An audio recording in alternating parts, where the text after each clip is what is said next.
तो चलिए example number 12 कर लेते हैं। The radii of the ends of a frustum of a cone 45 centimetre high. The radii of the ends of a frustum of a cone 45 centimetre high are 28 centimetre and 7 centimetre. मतलब एक जो frustum है जिसकी height 45 centimetre है, तो इसकी height 45 centimetre, उसका 28 और 7 दोनों उसके रेडियाई यहाँ पर क्वेश्चन में दिखाई दे रखे हैं। तो इसकी फ्रस्टम की हाइट है 45 सेंटीमीटर और रेडियाई है छोटा वाला 7 सेंटीमीटर और बड़ा वाला 28 सेंटीमीटर। ये क्वेश्चन में गिवन है। और find its volume, the curve surface area and total surface area. तो आपको तीनों चीजें इसमें से निकालनी है।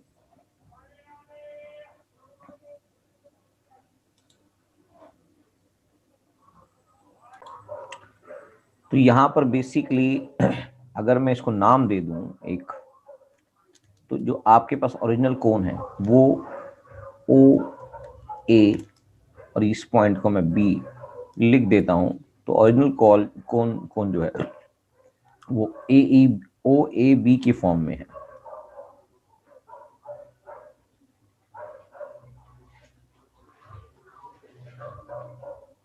राइट।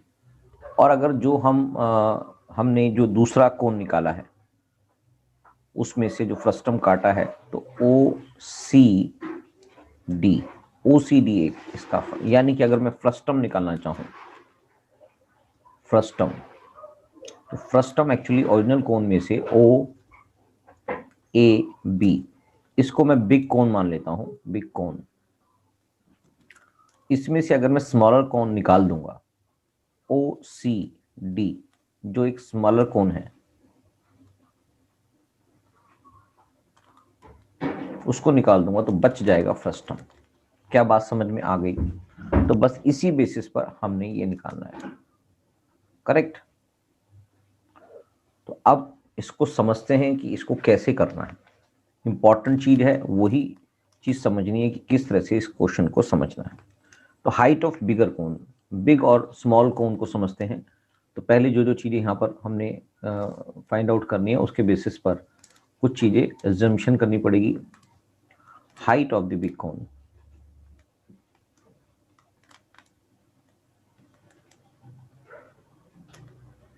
जो ओरिजिनल कोन है, उसको अगर मैं h1 मान लूं, इसको h1 माना तो ये height of the bigger cone हो गई। ऐसे ही height of the small cone, height of small cone, उसको मैं h2 मान लेता हूं, तो ये height of small cone h2 हो गई है। तो कोन को समझना जरूरी है कि जो ये बिगर कोन पूरा ओरिजिनल कोन था और इसका जो नीचे वाला पार्ट अभी कट के जो रह गया है वो h2 है। ऐसे ही स्लैंट हाइट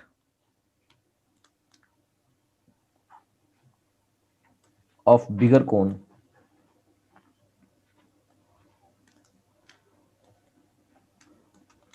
उसको मैं L1 मान लेता हूं, यानी कि ये आपके सामने L1 मान लेता हूं। और ऐसे ही height of, slant height of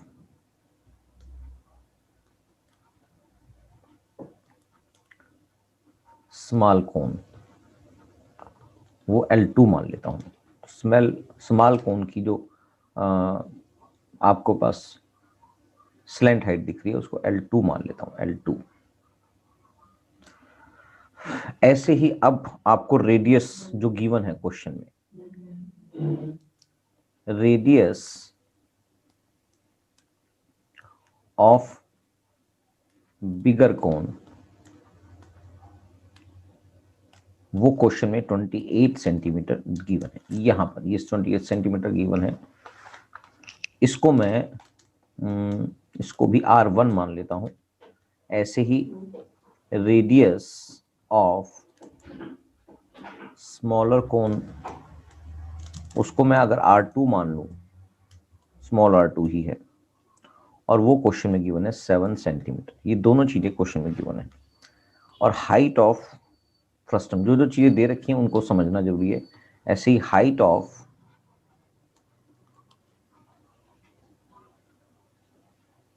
frustum, जिसको मैं h मान लेता हूं। हाइट ऑफ कोन h1 और स्मॉलर कोन की हमने h2 मानी है, और हाइट ऑफ फ्रस्टम को मैं, या ऐसा करता हूं, इसको कैपिटल H मान लेता हूं। डिफ्रेंशिएट करने में थोड़ा आसानी हो जाएगी। फ्रस्टम की सारी चीजें मैं कैपिटल मान लेता हूं, तो इसको कैपिटल H मान लेता हूं, जो क्वेश्चन में दे रखी है 45 सेंटीमीटर।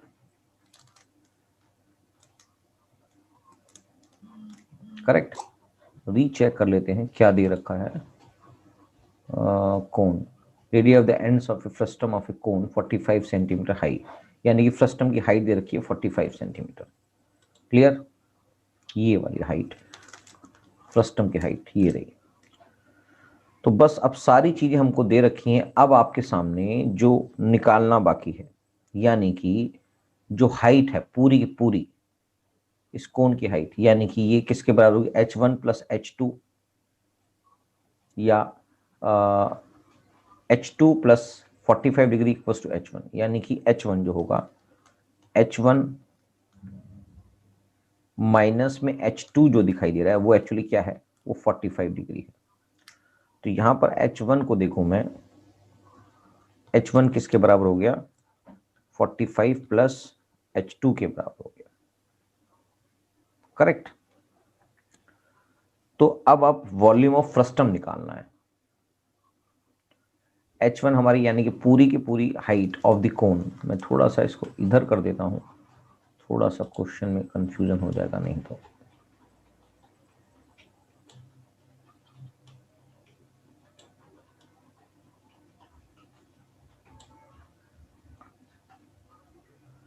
राइट। तो आपके पास वॉल्यूम ऑफ फ्रस्टम निकालना है। तो वॉल्यूम ऑफ फ्रस्टम अगर आपको याद हो, volume of frustum 1/3 pi h हमने इसका कैपिटल माना है,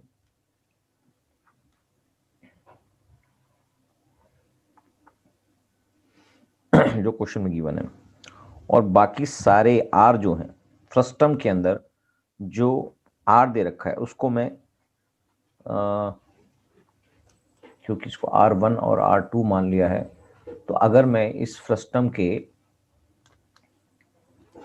क्योंकि height of the bigger cone ये मान लिया, height of the small cone, और radii of the bigger cone, radii of the bigger cone को मैं कैपिटल R मान लेता हूँ। इट इज बेटर कि यहाँ पर इसको मैं कैपिटल R मान लेता हूँ क्योंकि ये फ्रस्टम के साथ जुड़ा हुआ है। ठीक है। और रेडियाई ऑफ स्मॉल कोन जो है वो आपके लिए स्मॉल r ही मान लेता हूँ। इट इज बेटर कि हम इसको स्मॉल r मान लें, कंफ्यूजन हो जाता है, नहीं तो ये मुश्किल हो जाएगा। तो अब इसके लिए फार्मूला जो बनेगा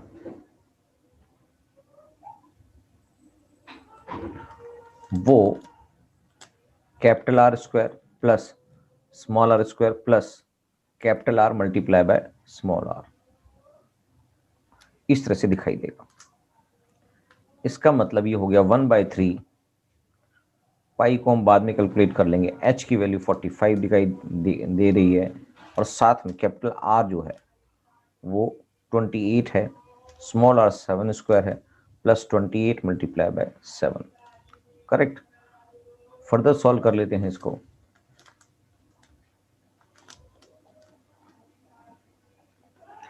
वन बाय 3 22/7 मल्टीप्लाई बाय 45, इसको 28 स्क्वायर होता है 784,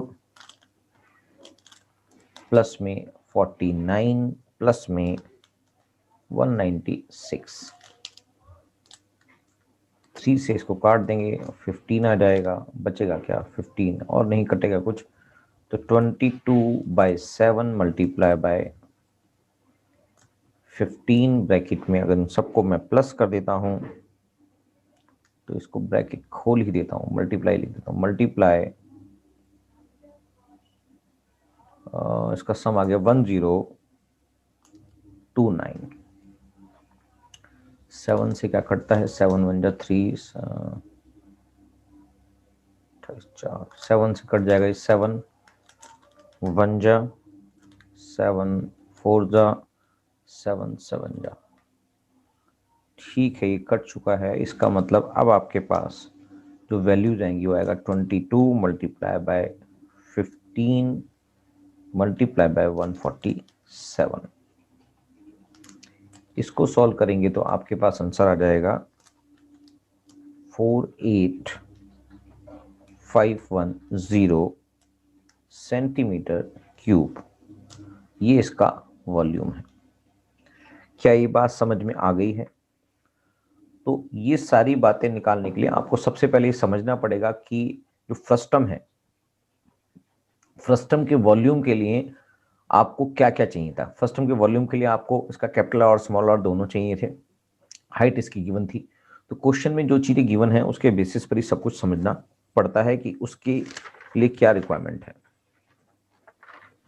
तो डाटा आपको कलेक्ट करना पड़ेगा, अपने दिमाग से ही समझ में आएगा आपको। वैसे मैंने आपको काफी स्लो ही समझाया है।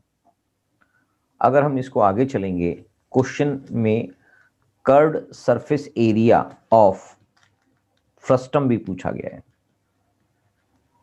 Curved surface area of frustum की जो फॉर्मूला होता है वो होता है पाई, और यहां पर कैपिटल आर है और स्मॉल आर है और एल। स्लैंट हाइट हमारे पास नहीं है, तो स्लैंट हाइट ऑफ फ्रस्टम की बात कर रहे हैं। स्लैंट हाइट ऑफ फ्रस्टम जो होता है वो रूट ऑफ, क्योंकि स्लैंट हाइट ऑफ फ्रस्टम की बात करेंगे तो यहां पर निकालने के लिए आपके पास जो h है, इसका h स्क्वायर चाहिए। तो इसका h 45 दिखाई दे रहा है, प्लस में R1 माइनस R2, यानी कि कैपिटल R माइनस, दोनों चीजें अवेलेबल हैं तो निकल आएगा। फ्रस्टम के अंदर आपको सब कुछ गिवन है। तो ये इसकी हाइट स्क्वायर, फ्रस्टम की हाइट, फ्रस्टम की हाइट को हमने h ही माना था, ये हाँ कैपिटल H माना था। तो फ्रस्टम की हाइट h स्क्वायर प्लस में capital R minus small r square. अगर मैं इसको फर्दर सॉल्व कर देता हूं तो 45 स्क्वायर प्लस में 28 minus 7 square which is 45 square plus में 21 स्क्वायर रूट में आ गया, और ये आ जाता है 2025 प्लस में 441। और फर्दर सॉल्व करेंगे तो ये आ जाएगा 2466 रूट, और इसको सॉल्व करने पर रूट 49.65 रूट को सॉल्व करेंगे तो ये आंसर आ जाएगा। तो आपके पास L की वैल्यू आ चुकी है, दिस इज द L। तो अगर मैं CS से निकालना चाहूँ, CS से ऑफ फ्रस्टम, तो CS से का फॉर्मूला मैंने ऊपर लिख ही दिया था। तो 22/7 पाई, और R यानी कि आपके पास जो फार्मूला है वो है R प्लस आर और L। तो R प्लस आर यानी कि 28 प्लस 7 मल्टीप्लाई बाय L की वैल्यू जो आपने अभी निकाली है 49.65। फर्दर सॉल्व करेंगे तो 22 multiply by 35 divide by 7 multiply by 49.65, ये इससे कट जाएगा। तो आपके पास वैल्यू रह जाएगी 22 मल्टीप्लाई बाय 5 मल्टीप्लाई बाय 49.65। अगर हम इसको मल्टीप्लाई कर देते हैं तो इसकी वैल्यू आ जाएगी 5461.5 सेंटीमीटर स्क्वायर, क्योंकि कर्व सरफेस एरिया है तो सेंटीमीटर स्क्वायर में आंसर आएगा। अब तीसरा पॉइंट इसमें हमने निकालना था total surface area of frustum. Total surface area of frustum के लिए आपको मैंने समझाया था कि जो पाई L यानी कि जो उसका कर्व सरफेस एरिया, यानी कि इसको मैं दोबारा से लिख ही देता हूं इसको। तो total surface area of frustum जो है यहां पर होगा curve surface area of frustum plus surface area of circular end of frustum.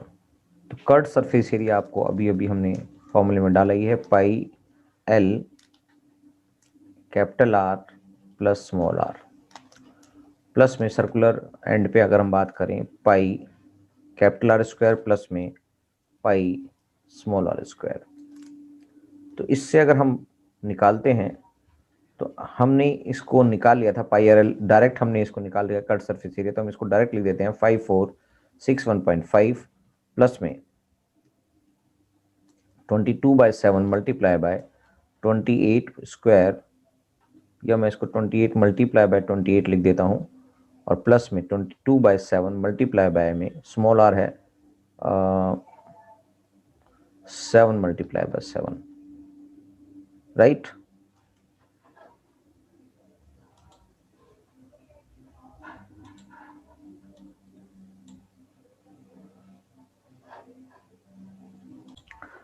तो अब इसको हम फर्दर सॉल्व कर देते हैं।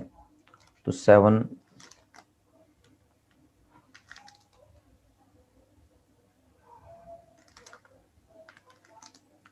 22/7 लिखा है यहाँ पर, तो इसको हम फर्दर सॉल्व कर देते हैं। 7 से इसको काट देते हैं, 7 4 जा, और 7 से 7 कट गया है। तो फर्दर सॉल्व करेंगे तो 5461.5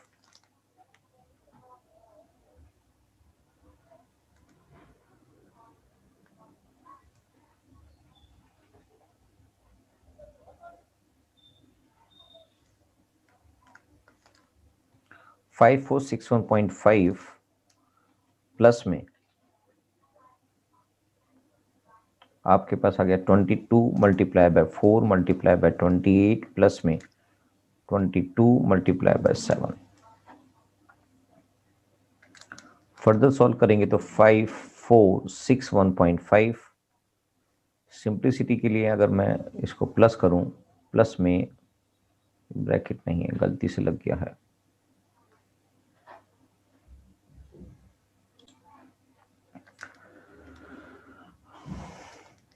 अ,